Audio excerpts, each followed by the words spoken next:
Panay na kulong merkado.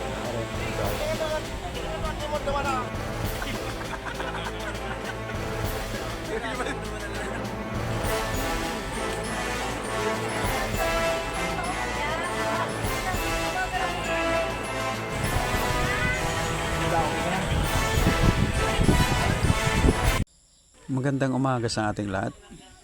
Kasama ko ang buong puwersa na Lakapa Team or Lakapa Agri Co-op na ito yung pinali ng National Cluster Summit or IPTOSITO. Ngayon ay July 31.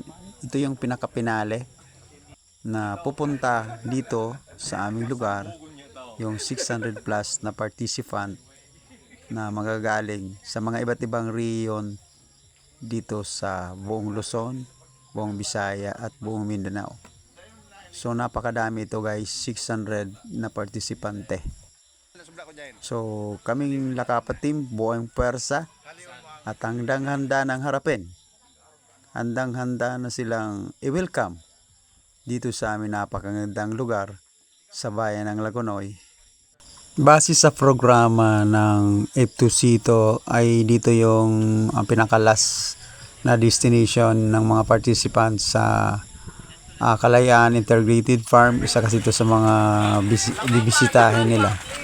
So may paisa-isa na rin po guys na dumating na hindi kasi sila sabay-sabay. So ayan, nagpa-picture kami kasama yung mga dumating na participant. So ayan, naghihintay pa rin kayo ng mga iba pang darating na mga partisipante. So syempre, kumain na muna kami saglit para pag dumating yung napakaraming participant na kulang 600 ay hindi kami gutom na kaya namin silang i-welcome. So ayan, ang saya-saya nung isa nating Lakapa Team kasi gutom na yan kanina pa. So syempre ayan guys, ay nakaantabay pa rin kami dyan. At ayan na nga po, dumating na po yung napakadaming pinakalas na participant na mga 5 or 6 yata itong bus na dumating. So ayan, nagsibabaan na po sila. So ayan, papasok na sila dyan sa area. So i-welcome na po yan ng aming grupo.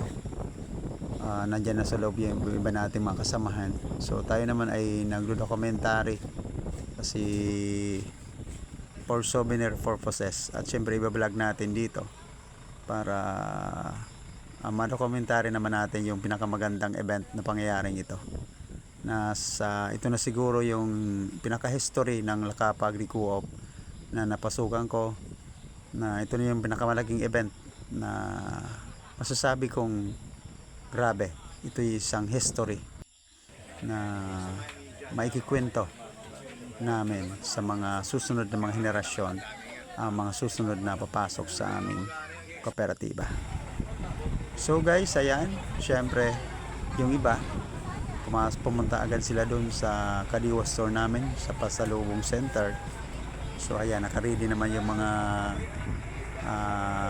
tendera, yung Lakapa Team, Lakapi, yung mga nakadesignate na mga tagabantay dyan. So in-entertain naman sila. So yung mabenta po sa atin dyan yung pili nuts. Isa yan sa mga blockbuster na talagang dinumog ng ating mga partisipante. So syempre ayan guys, for photographic or for souvenir purposes, so picture, and then may mga pretties na nasa loob ng mga product ng Kadiwa store. So ayan, syempre kami pa-picture naman. Ayan, yung iba't ibang participant po yung nagpa-picture dyan sa loob ng area ng Kalayaan Integrated Farm. So iba't ibang grupo,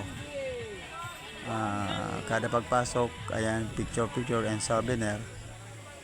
And then napakadami po nila, hindi ko na maisa-isa.